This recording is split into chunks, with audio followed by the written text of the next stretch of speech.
తిరుపతిలోని శ్రీ పద్మావతి మహిళా యూనివర్సిటీ క్యాంపస్లో చంద్రగిరి టీడీపీ అభ్యర్థి పులివర్తి నానిపై జరిగిన హత్యాయత్నం కేసులో పోలీసులు విచారణ వేగవంతం చేశారు. పులివర్తి నానిని గురువారం ఎస్వీయు క్యాంపస్లోని పోలీస్ స్టేషన్కు పిలిపించి తిరుపతి డీఎస్పీ రవి మనోహరాచారి వివరాలు సేకరించారు. కాలికి కట్టుతో వీల్ చైర్లో నాని విచారణకు హాజరయ్యారు. విచారణ ముగిసిన అనంతరం నాని మీడియాతో మాట్లాడారు. దాడికి పాల్పడిన వ్యక్తుల వివరాలు, వీడియో ఫుటేజీలను డీఎస్పీకి అందజేసినట్లు చెప్పారు. ఈ కేసులో అసలు నిందితులను వదిలేసి అమాయకులను ఇరికించిన విషయాన్ని అధికారుల దృష్టికి తీసుకెళ్లానని వివరించారు. అరెస్టైన వారిలో 4గురికి ఈ కేసుతో ఎలాంటి సంబంధం లేదని చెప్పారు. మీడియా సోదరులకి పేరు పేరు నమస్కారం. అదే ఇంతసేపు ఈస్ట్ డిఎస్పీ గారు దీనిపైన కూడా ఎంక్వైరీ చేయడం జరిగింది. ఏం జరిగింది ఎట్లా అని అన్ని విషయాలు చెప్పి ఆయన ఒకటే చెప్పాం, ఇక్కడ దీంట్లో కర్మ కర్త క్రియ ఎవరనేది వాళ్ళని చేయండి సార్. అమాయకులు మేము పెట్టింది 4, మిగిలిన వ్యక్తులు ఎవరు కానీ మేము చెప్పలా. అమాయకుల్ని వేధించద్దండి. ఇప్పుడు కూడా చెవిరెడ్డి భాస్కర్ రెడ్డి అతనితో వ్యక్తులందరూ దూరం అవుతారని చెప్పి కులాల మధ్య మతాల మధ్య చిచ్చు పెట్టాలనుకుంటున్నాడు. ఆ విధంగా లేకుండా మేము ఎవరి పేరు చెప్పలా. కర్మ కర్త క్రియ చెవిరెడ్డి భాస్కర్ రెడ్డి, మోహిత్ రెడ్డి, రఘునాథ్ రెడ్డి, భాను, మిగిలిన ఎవరు మాకు చూడలా. ఎవరనేది మేము చెప్పలా. అతని వర్గం దూరం అవుతారని చెప్పి ఉద్దేశంతో అతనే కొందరు పేర్లు పంపించి అతనే చేస్తున్నాడు. కాబట్టి దీన్ని పరిశీలించండి. మొన్న పెట్టిన ప్రొడ్యూస్ చేసిన వ్యక్తుల్లో కూడా కొందరు ముద్దాయిలు అమాయకులు ఉన్నారు, వాళ్ళని కూడా పరిశీలించని కూడా చెప్పడం జరిగింది. న్యాయం చేయమని కోరటం జరిగింది. ఈ తెర వెనకున్న ముసుగు వీరుడిని బయట తీయండి అని చెప్పడం జరిగింది. మీ వాళ్ళ మీద ఎంతమంది కేసులు? మా వాళ్ళ పైన మొత్తం ఆల్మోస్ట్ 70 మంది పైన, 75 మంది పైన. ఏ కేసు? 307లు 2, 435లు, 332లు అయిపోయాం. మీరు ఎంతమంది ఫిర్యాదు చేస్తారు? నా కేసులో నేను ఇచ్చిన ఫిర్యాదు ఆ రోజు చెవిరెడ్డి భాస్కర్ రెడ్డి, చెవిరెడ్డి మోహిత్ రెడ్డి, చెవిరెడ్డి రఘునాథ్ రెడ్డి, భానుప్రకాష్. నేను చూసిన వాళ్ళు పెద్ద చెప్పాను. ఇంతసేపు విచారం జరిగింది కదా, అంటే ఎవరన్నా మీకు సీసీ ఫుటేజ్ ఏమైనా చూపించి వీళ్ళంతా గుర్తించమని అడిగారా? లేకపోతే అంటే లోపల జరిగింది, కొంచెం బయట మొత్తం జరిగింది, మొత్తం ఇప్పులింగ్ అడిగారు, మొత్తం నేను చెప్పాను. మీరు ఇచ్చిన ఫిర్యాదులో ఉన్న పేర్లు ఏ చర్య తీసుకోలేదు? ఇంతవరకు వాళ్ళు ఎంక్వైరీ చేస్తాం, ఎంక్వైరీ చేసి మా ప్రకారం మేము వెళ్తా ఉన్నాం, మేము చేస్తామండి, న్యాయం చేస్తామన్నారు. మీరు న్యాయం చేయండి సార్. నా వల్ల ఎటువంటి పొరపాటు జరగదు. నా వల్ల చంద్రగిరి నియోజకవర్గంలో ప్రశాంతత ఉంటుంది. గెలిచేది నేనే, ప్రభుత్వం వచ్చే తెలుగుదేశమే. నేను ప్రశాంతత కూడా చిన్న గలాట లేకుండా ఉంటుంది అని చెప్పడం జరిగింది. ఇప్పుడు తిరుమలలో కొంతమందిని, అదేవిధంగా ఈ గడ్డ కిందపల్లి ఎవరు మాకు సంబంధం లేకుండా మమ్మల్ని అరెస్ట్ చేశారు, కేసులు పెట్టారు అని అంటున్నారు. ఇది పోలీసులు తప్ప లేకపోతే మీ ప్రత్యర్థులు ఏమైనా వాళ్ళు? అంటే పోలీసులు తప్పు అనేది నేను చెప్పలేదండి. ప్రత్యర్థి ఎట్లున్నాడంటే అతని దగ్గర ఉన్నటువంటి వ్యక్తులందరూ నమ్మకుండా దూరం అయిపోయారు. ఆ దూరం అవుతున్నారు ఉద్దేశంతో వాళ్ళనే వేరే రూట్లో కొందరు ఉంటారు కదా, కింద స్థాయిలో వాళ్ళు ఉన్నారు, వీళ్ళు ఉన్నారు అని చెప్పి అతనే ఇరికిస్తున్నాడు. నాకు ఒక డౌట్ అండి. అంటే అతనికి దూరమైన వాళ్ళపైన కేసులు పెట్టిస్తాడు? అవునండి, అదే డౌట్. దూరం అవుతున్న వాళ్ళపైన పెట్టి కేసులు ఇచ్చి ఆ వర్గాన్ని దూరం కాకుండా కూడా ఉండాలని ఉద్దేశంతో చేస్తున్నాడు. కేసులు పెట్టి వాళ్ళు మళ్ళీ గ్రిప్ అంటే పెట్టుకుంటారు కదా, గ్రిప్లో ఉంటే కేసు ఉంటే ఎవరు బయట పోవడం కదా, అది చేయాలని ఉద్దేశం అండి.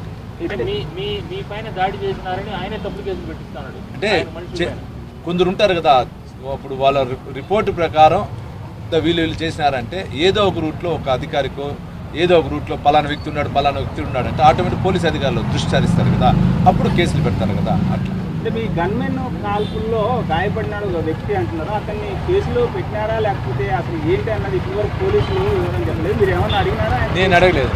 కానీ ఎట్లా జరిగిందంటే నాకు కాల్పుల సౌండ్ విన్నా, ఆ లోపల మమ్మల్ని లాగెత్తి లోపల వేసుకున్నారు మా వాళ్ళు. అది తెలిసింది. కాల్చినప్పుడు నా పైన అటాక్ చేయకపోతే కాల్ చేయడని తెలిసింది, చెప్పాను. గాయపడిన వ్యక్తి సంబంధించి వివరాలు ఏమి నాకు కూడా అడగలేదండి, నేను ఇంతవరకు అడగల. పేపర్లో నిన్న కూడా చూసిన ఆ వ్యక్తికి సంబంధించిన డమ్మీ వ్యక్తే తిరుమల నుంచి తీసుకుని వచ్చి అరెస్ట్ చేశారని చెప్పడం మొన్న 3 రోజుల ముందు పేపర్లో 2 సార్లు చూశాను. అదే గన్మ్యాన్కి ఏమైనా భద్రత కల్పించాలని కోరారని చెప్పాను. గన్మ్యాన్కి భద్రత కల్పించాలి అతనికి అని చెప్పడం చెప్పాను. ఇప్పుడు మీకు ప్రభుత్వం కల్పించిన సెక్యూరిటీ సంతృప్తినిచ్చిందే ఇంకా పెంచాలని మీరు అనుకోవచ్చు? అంటే యాక్చువల్గా ఇప్పుడు వరకు అయితే సంతృప్తి, ఇంకా పెంచాలి. ఎందుకంటే పోలింగ్ అయిన కౌంటింగ్ ఉంటుంది, కౌంటింగ్ తర్వాత 5 ఏళ్ళు ఉంటుంది. నాకు కానీ నా కుటుంబానికి కానీ నేను కూడా హైకోర్టులో వేసాను, పెంచాలి.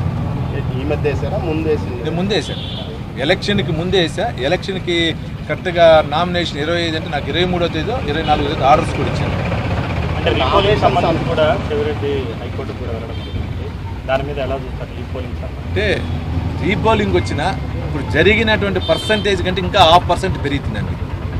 మేము ఎక్కడ దొంగ ఓట్లు వేసుకుని న్యాయంగా జరిగింది ఈసారి ఎలక్షన్. అధికారులు న్యాయబద్ధత వహించారు. 13వ తారీఖు మధ్యాహ్నం 2 గంటల నుంచి వాళ్ళు రెచ్చగొడుతూనే ఉన్నారు, అక్కడ జరిగింది ఇక్కడ జరిగిందని. ఎక్కడా జరగలేదు. ఆ వైసీపీ బూత్లో జరిగినప్పుడు అట్లా రీపోలింగ్ చేయాలి, నేను కూడా వైసీపీ బూత్లు అడుగుంటాను కదా, ఎక్కడ జరగలేదు. ఈవెన్ తుమ్మలగుంటలో కూడా నేను న్యాయం జరిగింది కాబట్టి నేను ఎక్కడ అడగలేదు. ఎక్కడ కానీ ఈసారి అధికార యంత్రాంగం బాగా చేసింది. లాస్ట్లో మా ఊరికి రావటం కానీ, బ్రాహ్మణపల్లిలో దాళ్ళు గాల్లో ఫైర్ చేయటం కానీ, మా ఊరికి రావటం కానీ, కూర్చువారి చిన్న సెక్షన్ 144 ఉంది, దయచేసి మీరు ఆ జనాలు పంపించండి. ఓకే సార్, ప్లీజ్ పంపిస్తాను సార్. నేను జనాలు పంపించండి. మీరు కొంచెం ఎక్కడన్నా పెట్టుకుంటే బెటర్. ప్లీజ్ సార్ బయలుదేరా సార్ కూడా ప్లీజ్ బాగోదు, ప్లీజ్ నడి రోడ్డు మీద బాగోదు, వెళ్దాం. ఎక్కడన్నా పెట్టుకోండి ప్లీజ్. ఉండొచ్చు, ఎంత వాళ్ళు వెళ్ళిపోండి.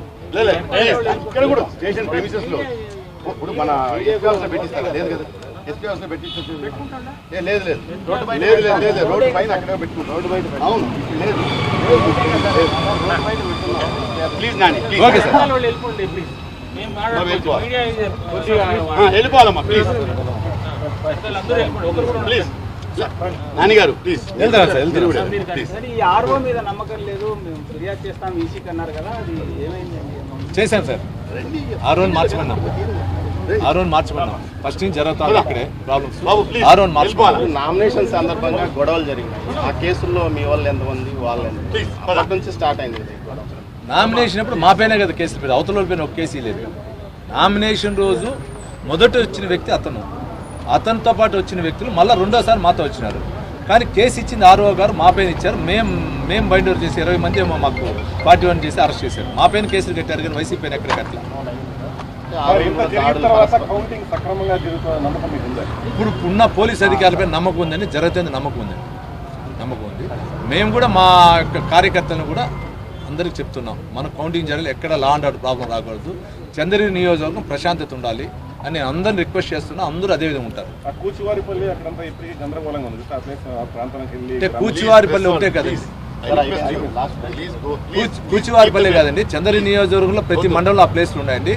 పోలీస్ అధికారులు చూస్తున్నారు, వాళ్ళే దాన్ని చేస్తారు. స్ట్రాంగ్ రూమ్ సెక్యూరిటీ మీద సంతృప్తిగా ఉందా మీకు? ఇప్పుడు కొంచెం బాగుందండి. ఈరోజు కూడా మా మిస్సెస్ గారు వెళ్ళొచ్చారు, బాగుందండి. ఇప్పటి వరకు అరెస్ట్ చేసిన వాళ్ళని ఎవరైనా గుర్తించారా సార్? నేను చూడలేదు, నాకు దాని గురించి పట్టించుకోలేదు.